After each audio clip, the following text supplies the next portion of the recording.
नमस्कार दोस्तों, कर्म कनेक्शन चैनल पर आप सभी लोगों का बहुत बहुत स्वागत है। आज की इस वीडियो में हम बात करेंगे गायत्री मंत्र के बारे में। गायत्री मंत्र के नियमित जाप से अनेक फायदे होते हैं, जैसे मन शांत रहता है, एकाग्रता बढ़ती है, तनाव, चिंता और डिप्रेशन जैसी समस्याओं से राहत मिलती है। यह मंत्र ध्यान और एकाग्रता को बढ़ाता है, जिससे पढ़ाई में बेहतर प्रदर्शन और याददाश्त में सुधार होता है। गायत्री मंत्र का जाप शरीर में सकारात्मक ऊर्जा का संचार करता है, जिससे आत्मविश्वास बढ़ता है और व्यक्ति जीवन में अधिक सकारात्मक दृष्टिकोण रखता है। कुछ लोगों का ऐसा भी मानना है कि इस मंत्र के नियमित जाप से कई बीमारियों से राहत भी मिलती है। गायत्री मंत्र ज्ञान और समझ को बढ़ाता है, जिससे व्यक्ति अधिक समझदार और बुद्धिमान बन जाता है। गायत्री मंत्र के जाप से तमाम कष्ट प्रभावहीन हो जाते हैं और व्यक्ति सफलता को प्राप्त होता है। गायत्री मंत्र का जाप करने से आप अपने लक्ष्य को प्राप्त करने के लिए प्रेरित होते हैं। इस जाप से व्यक्ति की आत्मिक शक्ति बढ़ती है और वह अपने जीवन के उद्देश्य को समझ पाता है। गायत्री मंत्र के जाप से व्यक्ति को सफलता और समृद्धि प्राप्त होती है और वह अपने जीवन में खुश और संतुष्ट रहता है। गायत्री मंत्र के जाप से व्यक्ति को रोगों से मुक्ति मिलती है और वह स्वस्थ और मजबूत रहता है। तो आइए हम भी ज़्यादा देर ना करते हुए मंत्र का जाप शुरू करते हैं। ओम भूर्भुवः स्वः तत्सवितुर्वरेण्यं भर्गो देवस्य धीमहि धियो यो नः प्रचोदयात्।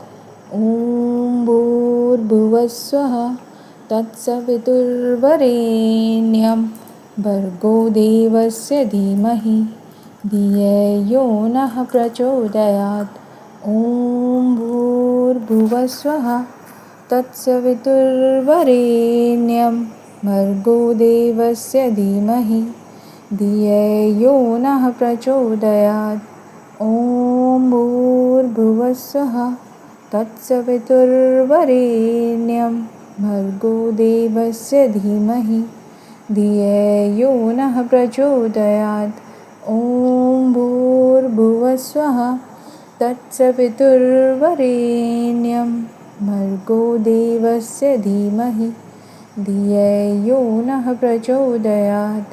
ॐ भूर्भुवः स्वः तत्सवितुर्वरेण्यं भर्गो देवस्य धीमहि धियो यो नः प्रचोदयात्।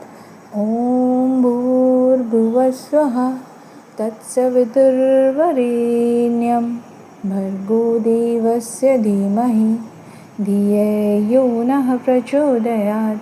ॐ भूर्भुवः स्वः तत्सवितुर्वरेण्यं भर्गो देवस्य धीमहि धियो यो नः प्रचोदयात्। ॐ भूर्भुवः स्वः तत्सवितुर्वरेण्यं भर्गो देवस्य धीमहि धियो यो नः प्रचोदयात्।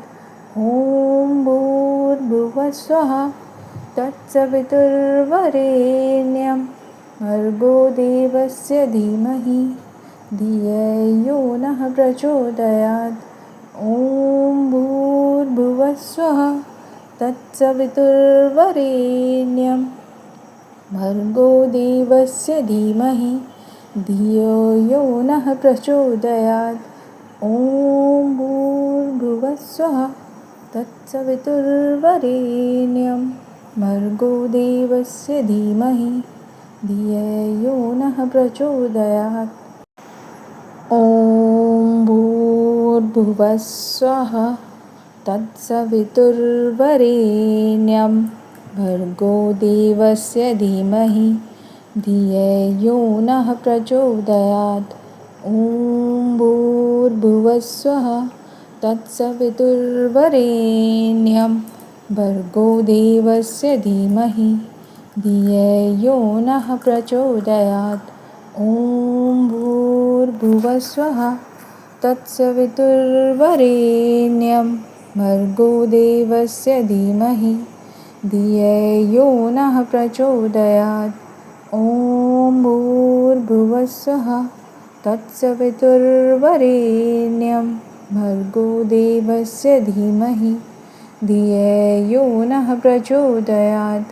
ॐ भूर्भुवः स्वः तत्सवितुर्वरेण्यं भर्गो देवस्य धीमहि धियै यो नः प्रचोदयात्। ॐ भूर्भुवः स्वः तत्सवितुर्वरेण्यं भर्गो देवस्य धीमहि धियै यो नः प्रचोदयात्। ॐ भूर्भुवः स्वः तत्सवितुर्वरेण्यं भर्गो देवस्य धीमहि धियै यो नः प्रचोदयात्।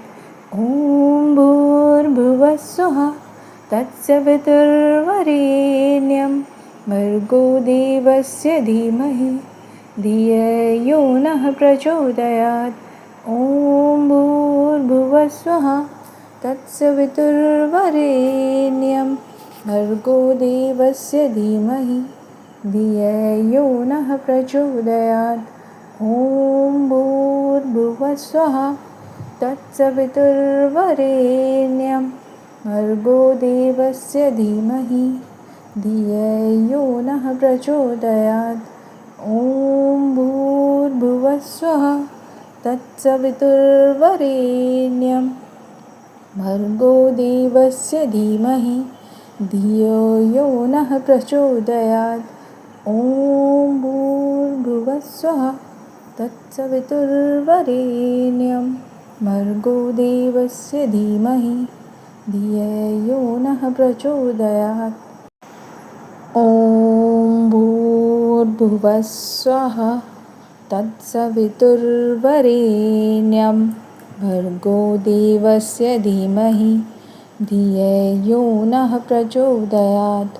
ॐ भूर्भुवः स्वः तत्सवितुर्वरेण्यं भर्गो देवस्य धीमहि धियै यो नः प्रचोदयात्। ॐ भूर्भुवः स्वः तत्सवितुर्वरेण्यं भर्गो देवस्य धीमहि धियै यो नः प्रचोदयात्। ॐ भूर्भुवः स्वः तत्सवितुर्वरेण्यं भर्गो देवस्य धीमहि धियै यो नः प्रचोदयात्।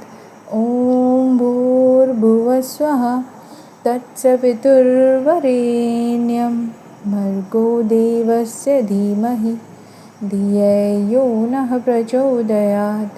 ॐ भूर्भुवः स्वः तत्सवितुर्वरेण्यं भर्गो देवस्य धीमहि धियै यो नः प्रचोदयात्।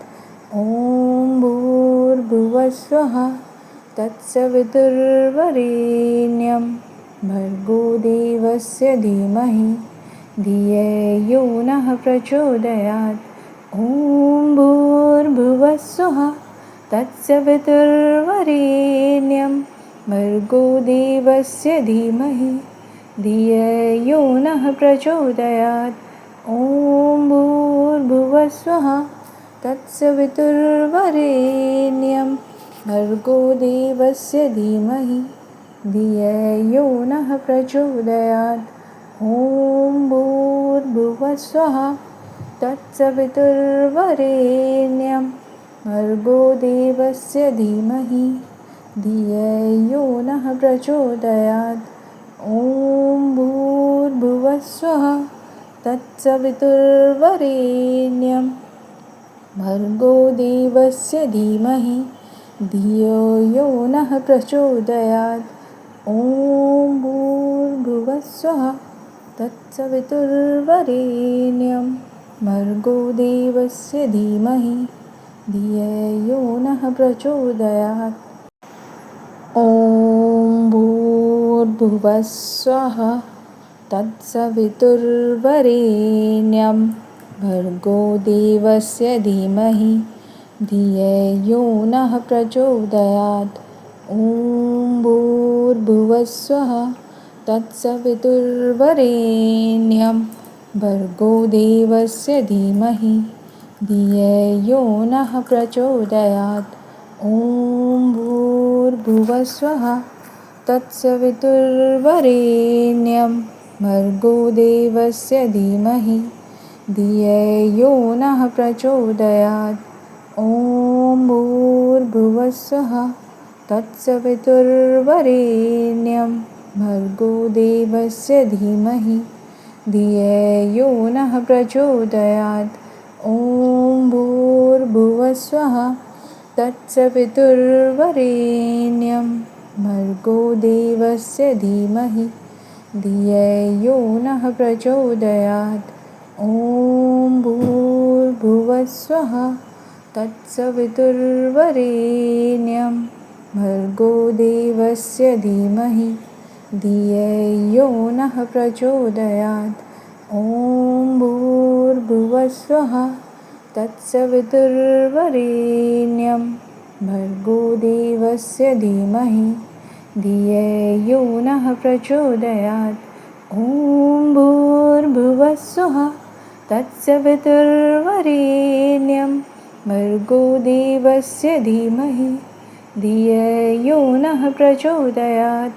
ॐ भूर्भुवस्वः तत्सवितुर्वरेण्यं भर्गो देवस्य धीमहि धियो यो नः प्रचोदयात्। ॐ भूर्भुवस्वः तत्सवितुर्वरेण्यं भर्गो देवस्य धीमहि धियो यो नः प्रचोदयात्। ॐ भूर्भुवस्वः तत्सवितुर्वरेण्यं भर्गो देवस्य धीमहि धियो यो नः प्रचोदयात्। ॐ भूर्भुवस्वः तत्सवितुर्वरेण्यं भर्गो देवस्य धीमहि धियो यो नः प्रचोदयात्। ॐ भूर्भुवस्वः तत्सवितुर्वरेण्यं भर्गो देवस्य धीमहि धियो यो नः प्रचोदयात्। ॐ भूर्भुवस्वः तत्सवितुर्वरेण्यं भर्गो देवस्य धीमहि धियो यो नः प्रचोदयात्। ॐ भूर्भुवस्वः तत्सवितुर्वरेण्यं भर्गो देवस्य धीमहि धियो यो नः प्रचोदयात्। ॐ भूर्भुवस्वः तत्सवितुर्वरेण्यं भर्गो देवस्य धीमहि धियो यो नः प्रचोदयात्। ॐ भूर्भुवस्वः तत्सवितुर्वरेण्यं भर्गो देवस्य धीमहि धियो यो नः प्रचोदयात्।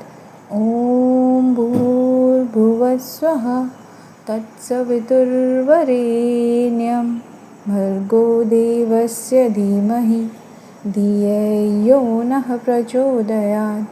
ॐ भूर्भुवस्वः तत्सवितुर्वरेण्यं भर्गो देवस्य धीमहि धियो यो नः प्रचोदयात्। ॐ भूर्भुवस्वः तत्सवितुर्वरेण्यं भर्गो देवस्य धीमहि धियो यो नः प्रचोदयात्। ॐ भूर्भुवस्वः तत्सवितुर्वरेण्यं भर्गो देवस्य धीमहि धियो यो नः प्रचोदयात्। ॐ भूर्भुवस्वः तत्सवितुर्वरेण्यं भर्गो देवस्य धीमहि धियो यो नः प्रचोदयात्। ॐ भूर्भुवस्वः तत्सवितुर्वरेण्यं भर्गो देवस्य धीमहि धियो यो नः प्रचोदयात्। ॐ भूर्भुवस्वः तत्सवितुर्वरेण्यं भर्गो देवस्य धीमहि धियो यो नः प्रचोदयात्। ॐ भूर्भुवस्वः तत्सवितुर्वरेण्यं भर्गो देवस्य धीमहि धियो यो नः प्रचोदयात्। ॐ भूर्भुवस्वः तत्सवितुर्वरेण्यं भर्गो देवस्य धीमहि धियो नः प्रचोदयात्। ॐ भूर्भुवस्वः तत्सवितुर्वरेण्यं भर्गो देवस्य धीमहि धियो नः प्रचोदयात्। ॐ भूर्भुवस्वः तत्सवितुर्वरेण्यं भर्गो देवस्य धीमहि धियो नः प्रचोदयात्। ॐ भूर्भुवस्वः तत्सवितुर्वरेण्यं भर्गो देवस्य धीमहि धियो नः प्रचोदयात्। ॐ भूर्भुवस्वः तत्सवितुर्वरेण्यं भर्गो देवस्य धीमहि धियो नः प्रचोदयात्। ॐ भूर्भुवस्वः तत्सवितुर्वरेण्यं भर्गो देवस्य धीमहि धियो नः प्रचोदयात्। ॐ भूर्भुवस्वः तत्सवितुर्वरेण्यं भर्गो देवस्य धीमहि धियो नः प्रचोदयात्।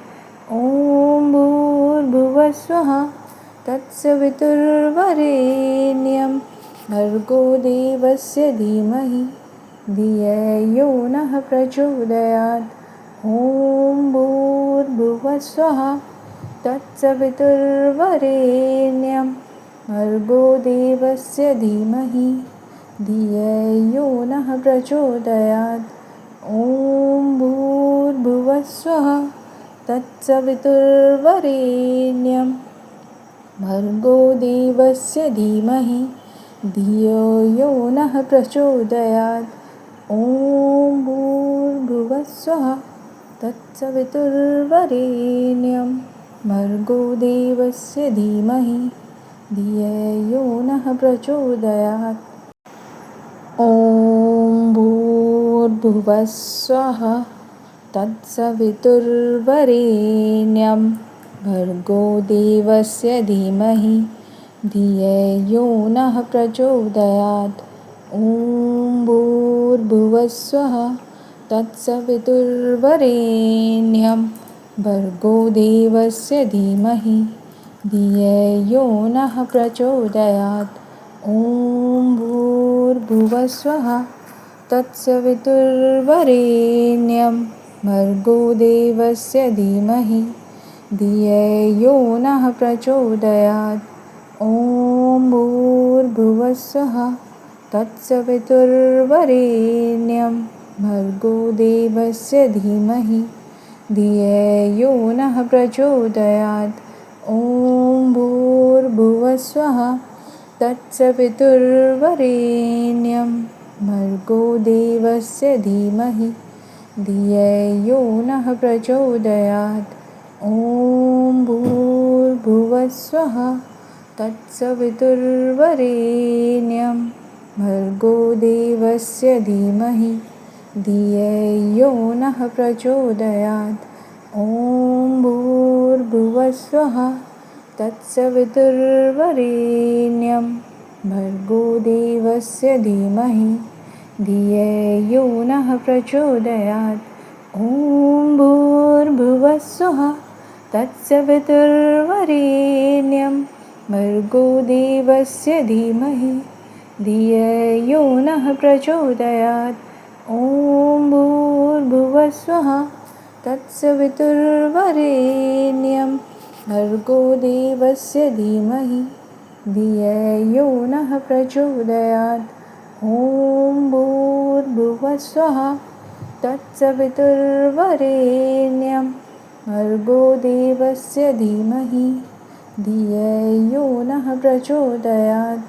ॐ भूर्भुवस्वः तत्सवितुर्वरेण्यं भर्गो देवस्य धीमहि धियो नः प्रचोदयात्। ॐ भूर्भुवस्वः तत्सवितुर्वरेण्यं भर्गो देवस्य धीमहि धियो नः प्रचोदयात्। ॐ भूर्भुवस्वः तत्सवितुर्वरेण्यं भर्गो देवस्य धीमहि धियो यो नः प्रचोदयात्।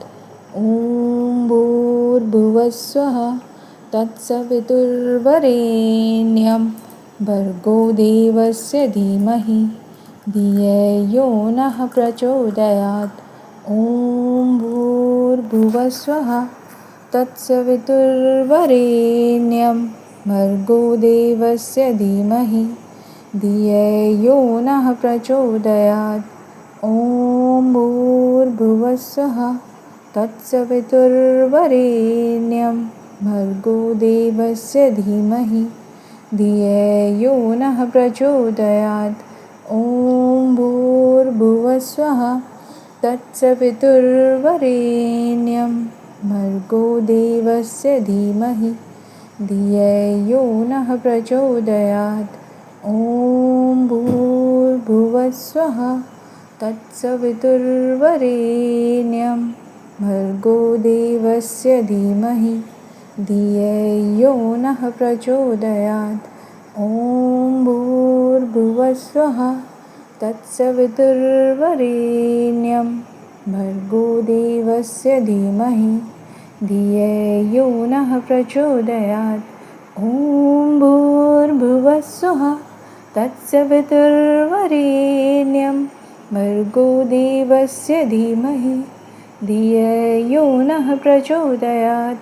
ॐ भूर्भुवस्सुः तत्सवितुर्वरेण्यं भर्गो देवस्य धीमहि धियो यो नः प्रचोदयात्। ॐ भूर्भुवस्सुः तत्सवितुर्वरेण्यं भर्गो देवस्य धीमहि धियो यो नः प्रचोदयात्। ॐ भूर्भुवस्सुः तत्सवितुर्वरेण्यं भर्गो देवस्य धीमहि धियो यो नः प्रचोदयात्। ॐ भूर्भुवस्सुः तत्सवितुर्वरेण्यं भर्गो देवस्य धीमहि धियो यो नः प्रचोदयात्। ॐ भूर्भुवस्सुः तत्सवितुर्वरेण्यं भर्गो देवस्य धीमहि धियो यो नः प्रचोदयात्। ॐ भूर्भुवस्सुः तत्सवितुर्वरेण्यं भर्गो देवस्य धीमहि धियो यो नः प्रचोदयात्। ॐ भूर्भुवस्सुः तत्सवितुर्वरेण्यं भर्गो देवस्य धीमहि धियो यो नः प्रचोदयात्। ॐ भूर्भुवस्सुः तत्सवितुर्वरेण्यं भर्गो देवस्य धीमहि धियो यो नः प्रचोदयात्। ॐ भूर्भुवस्सुः तत्सवितुर्वरेण्यं भर्गो देवस्य धीमहि धियो यो नः प्रचोदयात्। ॐ भूर्भुवस्सुः तत्सवितुर्वरेण्यं भर्गो देवस्य धीमहि धियो यो नः प्रचोदयात्। ॐ भूर्भुवस्सुः तत्सवितुर्वरेण्यं भर्गो देवस्य धीमहि धियो यो नः प्रचोदयात्। ॐ भूर्भुवस्सुः तत्सवितुर्वरेण्यं भर्गो देवस्य धीमहि धियो यो नः प्रचोदयात्। ॐ भूर्भुवस्सुः तत्सवितुर्वरेण्यं भर्गो देवस्य धीमहि धियो यो नः प्रचोदयात्। ॐ भूर्भुवस्सुः तत्सवितुर्वरेण्यं भर्गो देवस्य धीमहि धियो यो नः प्रचोदयात्। ॐ भूर्भुवस्सुः तत्सवितुर्वरेण्यं भर्गो देवस्य धीमहि धियो यो नः प्रचोदयात्। ॐ भूर्भुवः स्वः तत्सवितुर्वरेण्यं भर्गो देवस्य धीमहि धियो यो नः प्रचोदयात्।